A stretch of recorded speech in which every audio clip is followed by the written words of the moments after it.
Exciting time for everybody that is associated with the program, the community, the region. This is really neat, and I'm proud of our guys. This has not been easy to get here. This started in the middle of February. To be in this position, as we've stated, you have to execute from day one all the way through, clearly, the end of the regional. And our guys have fought, and they've done that, and we have handled some difficult blows and have survived, and the guys have responded fairly well all year. UConn is an exceptional team. They're solid in all phases. They don't make mistakes. They're old. They have transfers, quality arms, very good command of their stuff, limited mistakes, run the bases, experienced lineup, can beat you in a lot of different ways, and they displayed that, and they would not be here if they were not capable of playing that type of baseball, and they've done it. Jim's been running that program in a first-class way for a long time. So they're very good. I like where our team is. And clearly we've talked about Dorsey and Arnold, and then we'll figure out the third game. Everybody stays on track. Their rest, clearly those two starters worked long and hard last weekend, and it just made sense. Both of them need to pitch, and both of them have to pitch really well. So whatever order it is, it seemed to line up properly to let everybody stay on track and keep it exactly how it was last week. The temperatures will be an issue. It was really warm out there today. It's going to be warmer as we play these games. So this and taking care of the bodies will be important for both sides. I mean, I was out there for 2 hours, and you feel it. You guys were in the dugout, and you feel it. So that's a real part of this. We'll have to manage it. Excited, pleased, happy to be in this position, and know how difficult the challenge is, because UConn is a great team, very clean, very experienced, and very dangerous. So does that mean Carson Friday, James Saturday for you? That's correct. Yep, we're going to stick exactly with that. And when you start looking at the rest and moving it around, both of those guys are going to have to pitch, and both of those guys need to pitch well. So on what day it is, it seemed to be determined almost by the length of what they did last week, and giving them the normal schedule of time to do their work with Micah, to do their lifts, and to stay on course. And they both need to pitch well. And there's going to be a lot of guys in that bullpen that are going to have to pitch well to try to get through this. Does UConn have a consistent type of arm they run at yet, or do they have a variety of things they can throw you? They have a good variety, some really good lefties out of the bullpen, and I think the command of the stuff overall, when you look at the staff, you look at the right-hander tomorrow night, detailed command, limited mistakes, quality secondary pitches, multiple secondary pitches in some cases, keeping the ball out of the middle of the plate. They've done it, and they game plan really well. So they pitch you how they need to pitch you in conjunction with what they seem to weaponize best based on who's on the mound. So a really cohesive game planning stuff, matchup, staff is what I've seen and how they have managed to get to this point. Coach, they have a very righty-heavy lineup. What type of matchup difficulties do you have with lefty staff like you're on? Well, traditionally the right-handed hitter versus the left-handed pitcher favors the right-handed hitter. That's, our staff is what it is, and I think when our guys bring their A stuff, they have been able to handle right-handed bats. And they're going to be well prepared for what they're going to see out of our starters. It doesn't mean our starters can't go out there and function. They've pitched against good teams all year, and some of those teams have been right-handed heavy. So management of secondary pitches and command of the fastball is probably overriding the matchup stuff. When those guys are on it and they have a secondary pitch in play, and if Dorsey can get to multiple secondary pitches, he's fared well. When he hasn't, it hasn't gone well, and that's probably the case this weekend. You have to bring multiple things into play, because these teams are very smart and well coached and have been in the fights.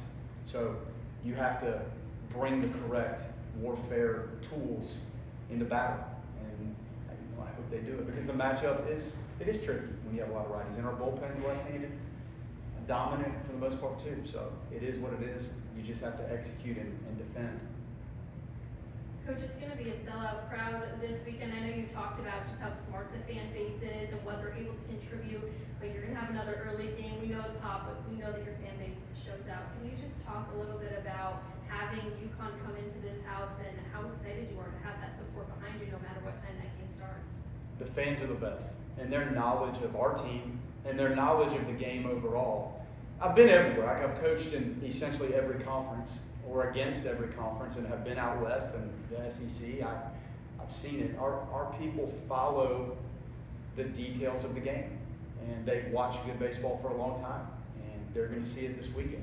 They add a dimension to this that's very unique, and the animals and their engagement from first pitch through the fifth inning, O Canada, through K-time, and all the things that have grown to be a big part of Florida State baseball, they add such a nice touch to that. And every team that comes in here recognizes that. And UConn may not be as familiar with it as some of the teams that are in here every year or every other year in our league.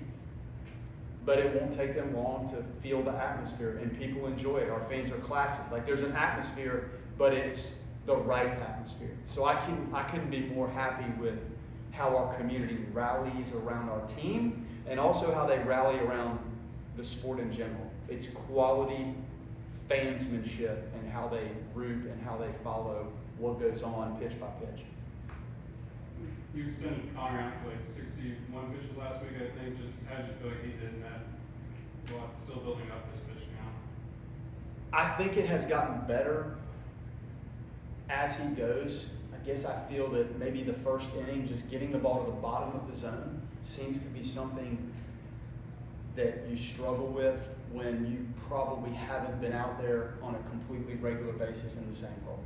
So it's nice that his pitch count is up.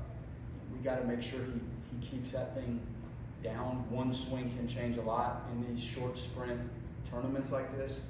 And I'm pleased that we've been able to wisely stretch that thing out.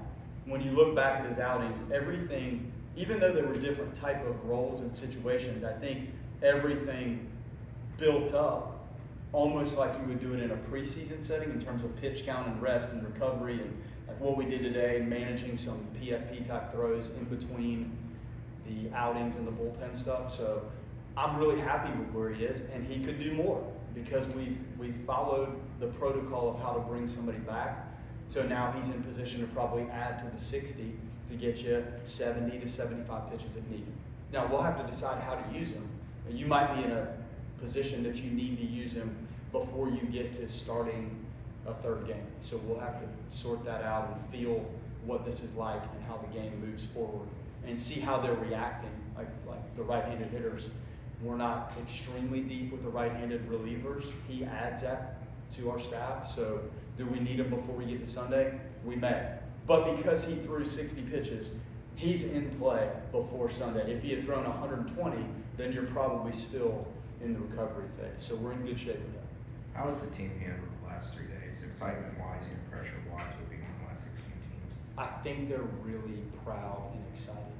And it's a confident group. I think watching our guys play the game has been enjoyable for a lot of people. They play with a lot of emotion and energy and passion, and there have been times we've run some balls out of the park and you've had some really good pitching performances. I think it's fun, and they've grown to enjoy themselves playing like that. So the stakes clearly get higher, and the excitement will be deeper as you get into this. So we don't have guys that have played in this setting, maybe any. If you have some of the transfers, I'll have to go back through it. But this is unique for them, and they're going to be really thrilled to do it. And I could sense it all week. The details of the game and bringing the best version of yourself to the park and onto that field is still the key. It doesn't matter what's at stake. It's can you be the best version of yourselves, and can you execute the things that are in front of you as the game unfolds. So that trumps anything that has to do with what the game means or what inning it is. It's really purely executional, and you have to be on point to manage a team this talented and this clean. So that, the excitement and the thrill of being here and the newness of this to most of these guys has to be pushed through in terms of just your pure execution and management of self. Coach, James said there's been a little bit of a slump in the last week. What do you think you're going to do to get him going? Well, he's worked really hard on some things that he feels with his swing, and that's part of it. And then I think the excitement and what you feel like when you step out there in a regional championship type setting, and clearly in this next step, the excitement of that and feeling a different level of adrenaline sometimes pushes you into doing things that you don't normally see in your normal games. We've played some really neat, exciting games, but it hasn't really been the consequence of your season ends if it doesn't go well. Well, you're here now. So I think sometimes just relaxing a little bit, and he did so much to carry us. I felt like maybe at times last week he was trying to take this whole thing on himself. And the way it went, I think it proved to him, we're going to be okay, even if you might not be at your best for a game or two. So he worked on some things he felt with his swing. He worked really hard in the cage. We talked about some timing, mechanism things, and depth of contact, and some other things that you could see may have been just a little out of kilter, probably based on just pure excitement and having not been in that position before as a hitter. Now he has. His last 2 days were much better, and he knows what he's trying to, I'm not going to say fix, but minor tweaks, and I think he'll be just fine. You were able to get Abraham out there on Sunday for an inning. Just how important will his right-handed breaking balls be, and how much have you seen him grow this year, just mentally on the mound? A ton. He's grown up a ton. And when you go into these settings, and I think some of the outings he had were really as rivalry-based and exciting as some of these outings could ever be. And then you do that as a freshman, you can't replicate that in anything. And his response to what we've asked has been really good. And it's a specific need. We're not right-handed, heavy, dominant. Some teams are equipped in the bullpen with right-handed slider, right-handed slider, right-handed slider, and maybe hunting for a lefty. Well, just because of the recruiting part and how things play out and who you're able to attract and how it goes, we're more left-handed, heavy in the pen. So his ability to spin that breaking ball and still have a functional changeup and enough velocity so that it's not just a one-pitch right-hander has been very helpful to us at some critical times. There have been outings that haven't been as sharp, but following those, he's gotten back on the horse and has answered, and he's answered a lot of different requests that we've had. Tomorrow, is the door open still for Cam Lander this season for you? Probably not. Probably not. Yeah, I mean, I guess you get deep into Omaha. This thing looked like it was headed in the right direction, but probably not based on what we've seen for the last week. So it's unfortunate. I mean, I wouldn't completely rule it out, but it doesn't seem like it's lining up. A number of the hitters seem to have either better averages or a different approach when it comes to 2 outs. In those situations, have you talked about that through the off season, through the season? Is the maturity, what do you attribute? Well, it's a pitch by pitch approach is really the foundation of what we work with from a hitting standpoint. So the outs and the situation really shouldn't affect your intensity and focus on doing what you're trying to do in the batter's box. Keeping it as simple as we can hopefully gives you high level, productive, consistent at-bats. And if you're getting that from the bulk of that group, you're going to be successful in various situations, and quite frankly, all situations. So I don't think there's any real messaging that we have based on that comment. I think it's their overall toughness and desire to be competent and elite and damaging hitters every time they step in there. And to go deeper, it's really a pitch-by-pitch battle. So we talk about those confrontations. If you want to be a good hitter, it really boils down to just the next pitch you're going to see, and the swing decision, the position you're in to hit, the pre-pitch thought and plan and approach going into that pitch. The more you can function in that capacity mentally with your at-bat, the more you'll handle whatever the game situation throws at you.